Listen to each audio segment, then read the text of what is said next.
Aujourd'hui, il ne se passe pas une semaine sans que quelqu'un essaie de renverser le capitaine Ibrahim Traoré. C'est devenu presque une habitude pour ses ennemis. Mais en avril 2025, tout a basculé. Un homme très proche de lui, à peine à une poignée de pas, a reçu une offre incroyable, 5 millions de dollars, juste pour trahir et appuyer sur la gâchette. Mais cet homme n'a pas accepté. Et grâce à ça, Traoré est toujours vivant. Il a découvert le complot à temps. Et ce jour-là, quelque chose a changé pour de bon. Depuis cette tentative, plus rien n'est comme avant. Les gens qui rêvaient encore de coups d'État ont soudain perdu confiance. La peur a changé de camp. Alors, qu'a fait Traoré après ce choc?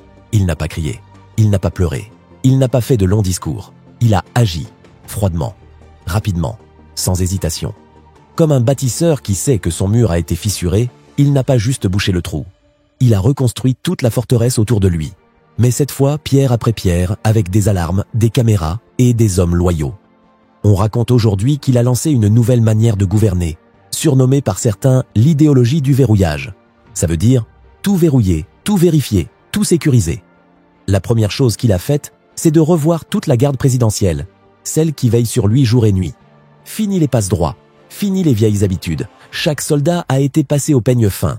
On a vérifié leur famille, leurs amis d'enfance, leurs voyages, même leurs messages d'anciens réseaux sociaux. Ensuite, il a compris une chose. Le danger ne vient pas seulement de ceux qui portent un uniforme. Un téléphone mal placé, un petit message, un mot de trop, et toute une révolution peut s'écrouler. Alors, il a coupé les ponts. Dans les zones sensibles, plus de téléphone librement. Les communications sont devenues secrètes, protégées, cryptées. Et ce n'est pas tout. Les étrangers qui traînaient un peu trop près des lieux de décision ont été priés de partir. Les ONG, les experts, les diplomates un peu trop curieux ont été écartés sans bruit. Mais l'arme la plus redoutable, c'est peut-être celle qu'on ne voit pas. Le bureau du contre-renseignement. Avant, ce service était presque endormi. Maintenant, c'est un œil qui ne cligne jamais. Il surveille tout, partout. Les officiers, les gouverneurs, les policiers, même les conseillers du palais. Et ceux qui ne marchaient pas dans la même direction que la révolution ont été déplacés. Pas punis, juste mis à l'écart dans des endroits où ils ne peuvent plus nuire. Le message est clair, ici, plus personne ne joue avec le feu. Parlons maintenant des VDP, les volontaires pour la défense de la patrie. Tu sais, ces jeunes qui ont enfilé un uniforme pour protéger leur pays, pas parce qu'ils faisaient en partie de l'armée, mais parce qu'ils le voulaient vraiment. Depuis son arrivée, le capitaine Traoré a transformé ces volontaires en une vraie force. Au départ, on disait qu'ils servaient juste à défendre les petits villages contre les attaques. Mais en réalité, ils ont pris un rôle beaucoup plus grand. Ces VDP, souvent jeunes, vivant en campagne, sans beaucoup de moyens, ont vu en Traoré un espoir. Il leur a donné non seulement des habits et un peu d'argent, mais surtout une mission, protéger la nation.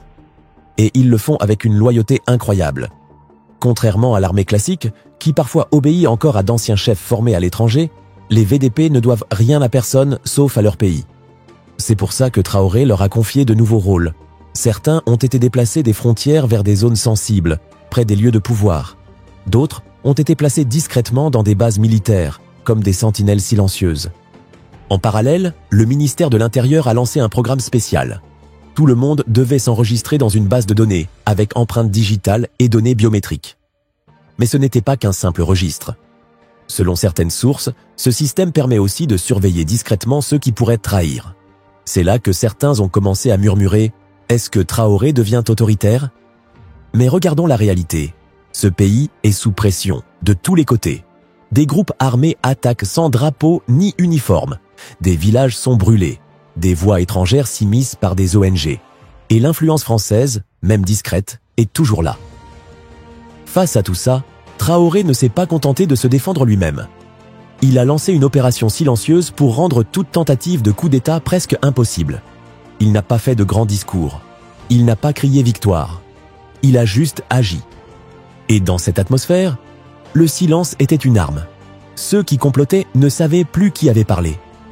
Ils ne savaient plus qui était encore de leur côté. Ils ont compris que le président n'était pas seulement vivant. Il était éveillé, méfiant et mieux protégé que jamais. Petit à petit, la peur a changé de camp. Certains officiers qui se croyaient intouchables ont demandé des postes plus calmes. Les ministères ont commencé à suivre les ordres à la lettre. Les réformes en matière de sécurité ont avancé plus vite que jamais dans la région. Et même ceux qui n'étaient pas toujours d'accord avec Traoré ont dû admettre une chose. Le pays n'avait pas été aussi bien gardé depuis très longtemps. Tu sais, même un château très solide peut être mis en danger s'il laisse une porte entr'ouverte. Peu importe la hauteur des murs ou la puissance des gardes, une seule erreur peut tout changer. Et c'est un peu ce qui se passe autour du capitaine Ibrahim Traoré.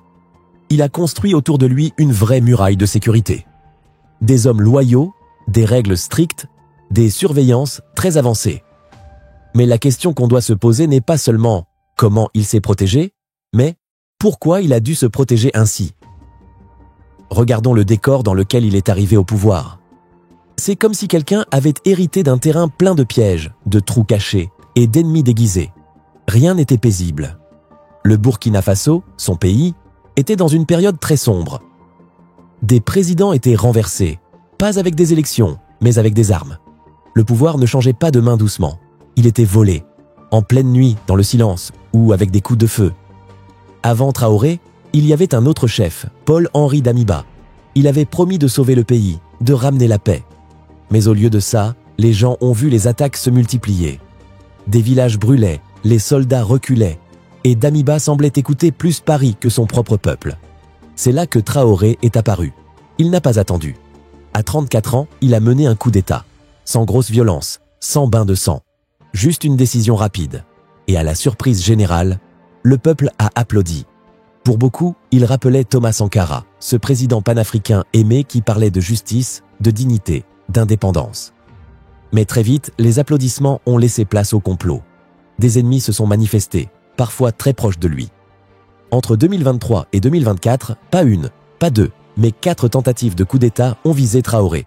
Ce n'étaient pas des histoires inventées ou des rumeurs, c'était sérieux. Des officiers de l'armée, certains proches de l'ancien président Damiba, ont été pointés du doigt. Ils n'aimaient pas la manière dont Traoré rejetait les anciennes habitudes, surtout celles qui étaient trop liées à la France. Et le plus troublant, c'est que certains de ces plans sont nés à quelques pas du cœur du pouvoir. Ils avaient mal jugé Ibrahim Traoré. Beaucoup pensaient qu'il ne tiendrait pas. Mais il a vite montré que tous les ennemis ne se cachent pas derrière une barbe, ni ne crient dans le désert. Parfois, ils parlent français parfaitement et portent des insignes brillants sur leurs épaules. Une fois le premier complot découvert, les arrestations ont choqué plus d'un. Mais ce n'était que le début. Les attaques suivantes n'ont pas utilisé de fusil. Elles ont utilisé la ruse. Dans un cas, on a envoyé des officiers dans une base importante, juste à la sortie de Ouagadougou. En apparence, c'était une simple mission. En réalité, ces officiers préparaient un soulèvement discret, cherchant à rallier ceux qui en avaient assez. Retard de salaire, fatigue, ordre mal compris. Puis vint un moment encore plus inquiétant. La gendarmerie nationale, qui devrait être un bouclier autour du pays, s'est retrouvée au cœur d'un autre complot. Cela voulait dire une chose très grave. Même ceux qui sont censés défendre l'État pouvaient être tentés de le trahir. Et avec chaque nouvelle tentative, Traoré a dû s'adapter. Parce que tous ses adversaires ne portaient pas d'uniforme. Certains tenaient des micros, d'autres arrivaient avec de grandes mallettes pleines de promesses. Des diplomates étrangers devenaient curieusement trop curieux. Des travailleurs humanitaires apparaissaient dans des endroits très sensibles. Et les vieilles familles politiques, qu'on croyait silencieuses, commençaient doucement à sortir de l'ombre. Ce n'était pas de la panique, c'était du réalisme. Traoré avait compris, il ne luttait pas seulement contre des groupes armés dans la brousse. Il était encerclé par des menaces bien plus complexes. Son pays était en train de rétrécir. Plus de la moitié du territoire n'était plus contrôlé par l'État. Dans certaines régions, le drapeau burkinabé ne flotte même plus. D'autres personnes l'ont remplacé. Chefs armés, groupes rebelles, figures religieuses ou politiques. Ils créent leurs propres lois. Ils prélèvent leur propre argent. Ils punissent selon leurs propres règles. Et chaque fois qu'un groupe rebelle gagnait une bataille, une chose étrange se produisait à Ouagadougou.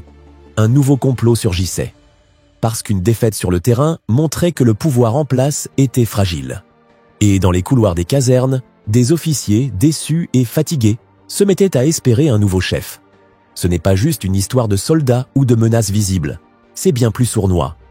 Quand des puissances étrangères veulent garder la main mise sur une région pleine de richesses comme l'or ou l'uranium, elles n'ont pas besoin d'envahir, pas besoin de chars ou d'avions. Parfois, il suffit d'un homme, d'un seul, à la bonne place, avec un prix. Et ce prix, pour quelqu'un très proche du président Traoré, c'était 5 millions de dollars. Pas une folie, un investissement, froid, calculé, offert à quelqu'un de suffisamment ambitieux ou désespéré pour trahir. Ce n'est pas seulement parce que Traoré est courageux qu'il dérange. c'est parce qu'il ose dire non à ceux qui, depuis trop longtemps, profitent du désordre en Afrique. Et plus un leader se tient droit, plus les menaces s'accumulent. Ce n'était pas la première fois qu'on essayait de soudoyer quelqu'un autour de lui. C'était juste la première fois qu'on connaissait le montant exact. Les 4 tentatives de coup d'État qui ont précédé ont révélé quelque chose de terrifiant. Un uniforme, un salut, une place à la table ne veulent plus rien dire. La confiance ne se donne plus. Elle se teste, elle se vérifie tous les jours. C'est pour cela que Traoré a bougé ses pions. Il a refait sa garde. Il a transformé le renseignement. Et il a surtout compris une chose. Un coup d'État, ça ne commence pas avec un tir. Ça commence bien avant, avec une clé. Celui qui ouvre la porte. Celui qui sait comment entrer sans faire de bruit. Et si ce porteur de clé lui-même commence à se poser des questions, à se méfier de l'ombre derrière la prochaine porte, alors la menace est déjà là. Qui a osé offrir ces 5 millions de dollars? Qui pense avoir assez de pouvoir pour acheter l'homme le plus proche du président? Ils ont bien étudié leur cible. Ils savaient que ce n'était pas sur un champ de bataille qu'ils le trouveraient affaibli. Ils ont visé ses silences, son entourage, son sommeil. Ce n'était pas un petit rebelle avec un vieux fusil. C'était quelqu'un qui voulait changer l'équilibre d'une région entière, pas seulement éliminer un homme. Alors, plutôt que de se perdre dans les rumeurs, il faut suivre les traces, les indices, et commencer par ceux qui sont déjà là. À l'intérieur, ceux qui sourient pendant les réunions, ceux qui connaissent les couloirs, les codes, les habitudes, les suspects les plus proches, les suspects en uniforme. Imaginons un instant ce que ça fait de perdre tout ce qu'on avait. La gloire, les privilèges, les fauteuils dorés, les applaudissements automatiques. C'est ce que beaucoup d'anciens dirigeants du Burkina Faso ont ressenti quand Traoré est arrivé. Lui, jeune, sans peur, est clairement pas intéressé par les anciennes règles du jeu. Il ne voulait pas suivre le manuel de formation livré par les anciennes puissances. Il ne voulait pas de deals d'armes discrets, ni de partenariats louches en coulisses. Il voulait du neuf, il voulait un pays libre. Et il n'a pas seulement dérangé les militaires à la retraite. Les familles puissantes, connectées aux grands groupes internationaux, aux ONG influentes et aux géants de l'investissement, ont senti la secousse. Car tout à coup, leurs privilèges se sont effondrés. Fini les contrats miniers secrets, les gros profits bien gardés, les projets humanitaires déguisés en affaires. Traoré a commencé à tout passer au peigne fin, à tout remettre en question, à fermer les portes que beaucoup pensaient éternellement ouvertes. Mais l'histoire ne s'arrête pas aux frontières du Burkina Faso. Plus les jours passaient, plus l'ombre du complot devenait épaisse. Dans les rues, les gens murmurent « La France n'est pas loin de tout ça ». Il n'y a pas de preuve écrite, pas d'annonce officielle, mais les gens ont de la mémoire. Ils ont vu comment, en peu de temps, la présence française dans la région s'est effondrée. Troupes parties, ambassades réduites, médias bannis, accords brisés. Et au centre de tout ça, Traoré. Il n'a pas fait de grands discours abstraits. Il a agi. Il a dit « La terre appartient au peuple, pas à l'empire ». Et les foules ont suivi. Mais imaginez une ancienne puissance qui voit son autorité s'effriter dans ses anciennes colonies.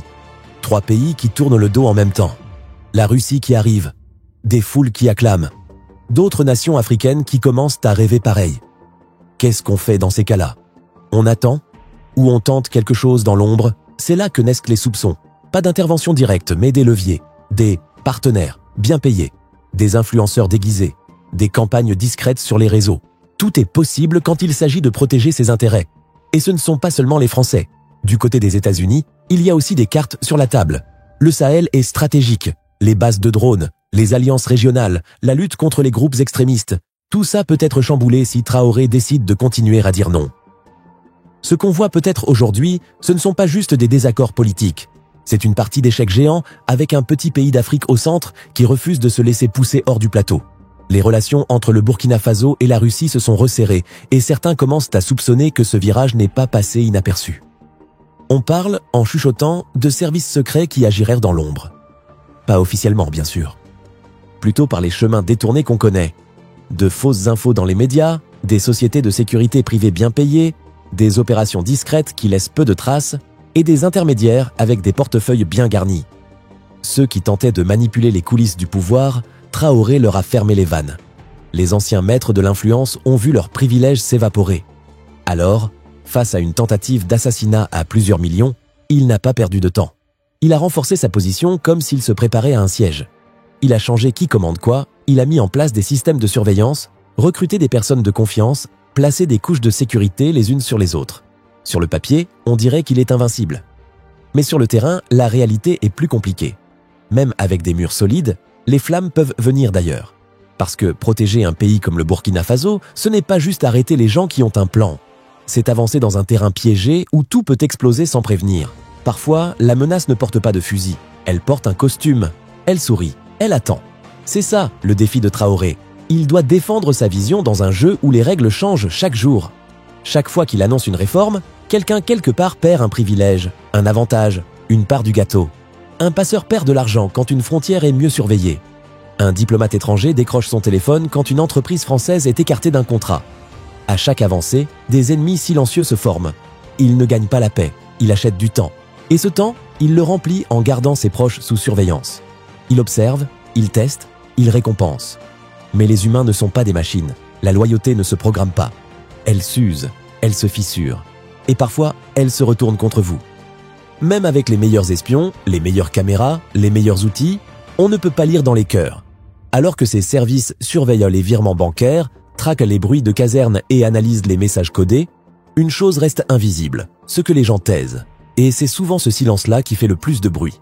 Les messages codés peuvent être interceptés. Mais un regard discret échangé dans un couloir sombre. Une discussion rapide sous un arbre au village. Une confidence murmurée dans l'obscurité. Impossible à tracer. C'est là que les vraies choses se décident. Quand un chef resserre trop les boulons, il ne renforce pas toujours la sécurité. Parfois, il fabrique de la pression.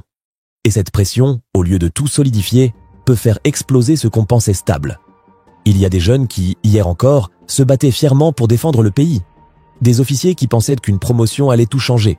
Des hommes et des femmes qui, sincèrement, ont mis leur foi en Traoré. Mais aujourd'hui, certains d'entre eux voient leur famille fuir, leur village brûler, leurs sacrifices ignorés. Le Burkina Faso est devenu comme une cocotte minute où l'idée même du coup d'État se glisse dans les conversations avant même que quelqu'un n'ose l'envisager sérieusement. Ce n'est pas qu'ils veulent trahir, c'est que parfois ils ne voient plus d'issue. Même les VDP, ces volontaires que Traoré a formés et soutenus dès le départ, commencent à ressentir les fissures. Ils sont sur le terrain, loin des micros, loin des discours. Ils dorment peu, mangent peu, manquent d'équipement et parfois même de reconnaissance. Certains ne sont jamais payés. D'autres se demandent s'ils sont encore utiles ou s'ils sont simplement les pions d'un jeu plus grand qu'eux. L'espoir, dans les zones en guerre, a une durée de vie courte. Si ces hommes commencent à croire qu'ils sont utilisés mais pas entendus, leur fidélité peut disparaître aussi vite qu'elle est née. Et pendant que tout ça se passe à l'intérieur, l'extérieur bouge aussi. Traoré a choisi un camp. Il s'est rapproché de la Russie, il s'est engagé dans l'alliance des États du Sahel. Ce choix n'a pas plu à tout le monde. Le monde regarde. Et certains ne regardent pas seulement, ils calculent. Ils attendent le bon moment.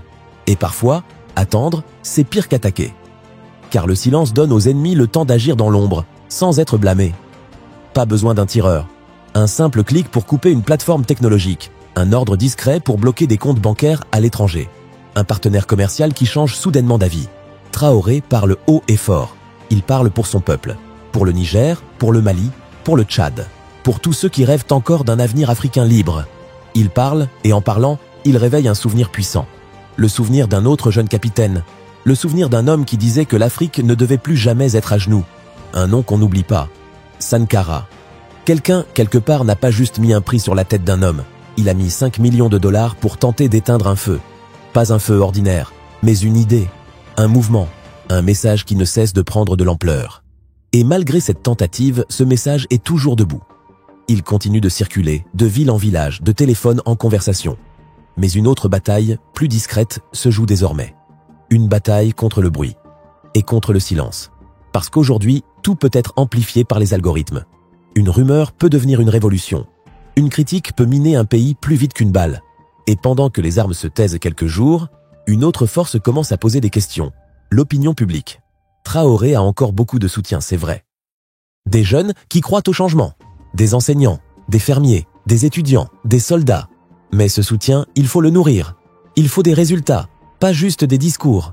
Il faut que les routes soient sûres, que les écoles rouvrent, que les familles déplacées retrouvent leur maison. Sinon, même les plus grands encouragements peuvent devenir des silences. Et ce silence-là, celui des foules qui ne chantent plus, celui des marchés où l'on ne parle plus politique, peut être plus dangereux qu'un coup d'État. Alors, est-ce que Traoré est vraiment à l'abri aujourd'hui ? Il est plus solide qu'avant, c'est sûr. Mais il n'est pas invincible. Il a gagné un peu de temps. il a renforcé ses défenses. Mais la sécurité réelle, ce n'est pas juste des murs, c'est la confiance, c'est l'élan. C'est l'histoire qui continue de le porter. Car même si le palais est surveillé jour et nuit, il est plus difficile de sécuriser les conversations dans les quartiers, les critiques dans les radios locales, les rumeurs qui circulent dans les casernes ou les regards échangés dans les files d'attente. Et au Burkina Faso, l'histoire a montré que ce n'est pas toujours les armes qui renversent un pouvoir. Parfois, c'est juste un rythme perdu, un moment d'essoufflement. Il suffirait d'un instant de fatigue, d'un retard, d'un faux pas. Un moment où ceux qui attendent dans l'ombre n'auront plus besoin de 5 millions de dollars. Juste une seule occasion.